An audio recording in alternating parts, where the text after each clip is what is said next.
শুনানি লাইভ হয়েছে, সকলে দেখেছেন।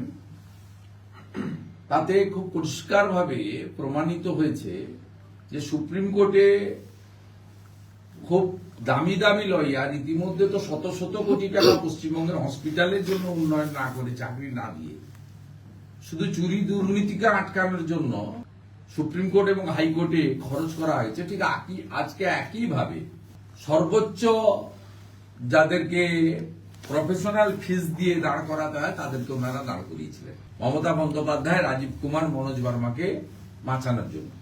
এবং সেক্ষেত্রে আজকের এই ইন্টারিম জাজমেন্ট, অন্তর্বর্তীকালীন যে জাজমেন্ট এসেছে, তাতে গত 5 বছরের মতো আজকেও মমতা বন্দ্যোপাধ্যায়ের আপাতগ্রস্ত দুর্নীতিগ্রস্ত এবং তার যে আমলা এবং তার যে সিপি, ডিজি, সিএস, এইচএস আধিকারিকদেরকে ব্যক্তিগত কাজে এবং চোরেদের পক্ষে ব্যবহার করা, সেক্ষেত্রে একটা উল্লেখযোগ্য প্রাথমিক জাজমেন্ট এসেছে বলে আমার মনে হয়েছে। যে মামলাটা 20 সালের বা 21 সালের 5-6 বছর, যদি সত্যি সেখানে কোনো জরুরি গুরুত্বপূর্ণ বিষয় থাকবে, তাহলে কি 5 বছর ধরে ইডি ঘুমোতো? আর এই 5 বছর 6 বছর বাদে জানুয়ারি মাসে সামনে ভোট, তখন ইডি আসছে তল্লাশি করতে। কোথায়? আইপ্যাকে। কর্ণধারকে প্রতীক জৈন।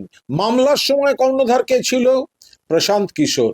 তখন কি তল্লাশি হয়েছিল? হয়নি। এখন হচ্ছে কেন? কারণ এখন এই প্রতীক জৈন আমাদের তৃণমূল কংগ্রেসের যে প্রচার, নির্বাচনী প্রচারের উপদেষ্টা সংস্থা এবং তাদের অফিস, এবং তার কাছে আমাদের প্রচুর তথ্য এবং আমাদের পরিকল্পনাগুলো রয়েছে। বিজেপি ঘুরপথে সেগুলো লুট করতে চাইছিল। দলের নেত্রী হিসাবে, দলের চেয়ারপারসন হিসাবে মমতা বন্দ্যোপাধ্যায় দলের তথ্য ভান্ডার আর আগলে রাখতে, সেগুলোকে রক্ষা করতে, বিজেপির হাতে যেন না যায়, রক্ষা করতে প্রতিবাদ করেছেন। এই বিষয়টায় চাপে পড়ে ইডি বিষয়টিকে ঘোরানোর জন্য বিকৃত কিছু অভিযোগ দিয়ে তারা আইনি জটিলতা তৈরি করার চেষ্টা করছে।